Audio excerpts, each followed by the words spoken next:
Okay, guys. Today I want to talk about some structural issues that can affect both the hoof quality of the horse and potentially lead to serious soundness issues. We'll also talk about performance-related shoeing that can help to enhance the performance horse. That's common in the horse industry. So my first horse, demo horse, is Chippy. Chippy is a pleasure horse, and it's very common in the pleasure industry that they'll breed for the horses to be slightly toed in. If you look at Chippy, you can see this foot he's actually going tomorrow to the Farrier.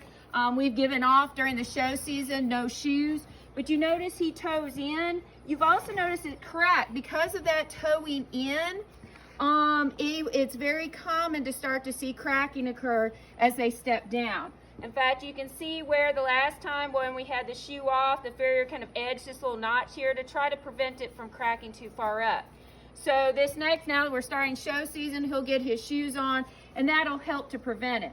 But it's very common when they toe in, they'll get kind of a little shorter stride. But the problem with that rotation is, while it does give them a little shorter stride as they're stepping forward, is that it does not only cause wear to the toe without shoes, but it also will cause some wearing of the joints, these lower distal joints. So not only between the pastern and the coffin bone, even a little higher up. And so we'll get what we call ringbone potentially with these horses. I had one horse I had to put down at 4 years old because she toed in. Beautiful pleasure, halter bred horse. Unfortunately, she toed in so much that it caused serious ringbone. If you feel along, so if I feel along Chippy, I don't feel any bulge or excess through here. That's a common sign when you have a horse that has ringbone, is that you'll feel kind of this uneven kind of wear particularly, and that's that development of that ringbone. He doesn't have that issue, and he's now 17 years old, so luckily we've been able to manage that, and it's not a significant issue. But a good farrier can help to prevent not only the breakage of that toe and help to maintain it, but also help so that over time he doesn't get joint related issues. So another thing, a good farrier will work with you, tell them their performance industry, and they'll talk to you about options for different types of trimming. Typically in a pleasure horse, we're going to trim them a little bit shorter on the toe, not too much that it makes them sore, but we'll do that so that they'll break over a lot quicker with that toe. The other thing, we'll put on a lighter shoe. So common, you'll see aluminum, even titanium, because aluminum can wear a little bit quicker. And that lighter shoe lets them step over a little quicker. So again, those are things that we'll be working for.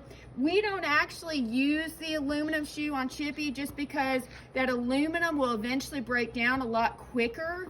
They eventually may pull it off, and for him, losing that shoe can be detrimental to him breaking off that toe, which is really already starting to crack because he's been in off season. So those are some things you want to think about in the performance horse industry.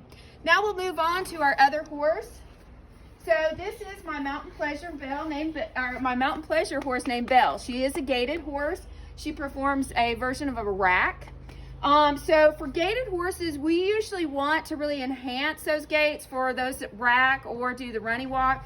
Instead of a shorter toe that they break over quicker, we're going to actually ask for a longer toe, and we're actually going to put a heavier shoe. So notice, if you look at the difference between this shoe versus this one for a front, it's going to pick up a lot higher because it's heavier.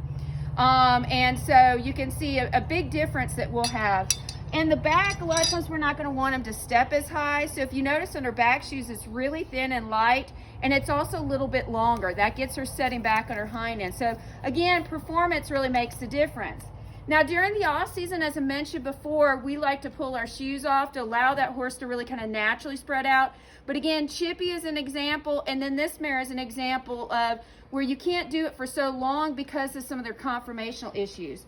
So this mare has, so if you see on the side profile, she's very up and down. In fact, it is a struggle to grow a toe on her. It takes a lot of time. She has what we call club foot, so she's very straight up and down. Honestly, if we kept her without shoes for long periods, you'll see her standing up even more, and pretty much all that toe will be worn out. Well, look, I'll pick her foot up so you can see the back end of it, and you'll be able to see it a little bit more. Notice how this toe is cracked up immensely. And again, we'll get the Farrier out and clean that all up. What can happen with clubfoot, not only from a performance standpoint, will she not step as high up as we'd want a gaited horse, but over time, you'll see that'll put a lot of stress on this toe here, and that'll result in a localized laminitis. We deal with also white line disease, and you'll start to see separation of this toe. And then finally, it'll put a lot of stress also on the heels, just because of the odd angle. And so you can look at navicular changes with that navicular bone. So again, this is an issue where you've got to have the right Farrier that can not only address that conformational issue, but also then kids still be able to enhance their performance. And so that is something, again, as we get with our Farrier, we'll work on adjusting her angles, but instead of a side where we're looking at trying to grow that toe out a little more and help to protect that front of her foot, you know, that's different from Chippy, where we're looking at kind of trying to straighten as much as possible. When you do any adjustments, your Farrier, you don't want to do things really radically. It's a gradual process because that also can put a lot of strain on these distal joints. So that's another thing that you'll have to watch out for. Very commonly with these horses with ringbone or with the clubfoot, you may be looking at injections of these lower, like the coffin joint, for example, some type of joint injection, just to help with potential inflammation, or up into this pastern joint for, like, for example, the ringbone horse. So those things will be something you might deal with.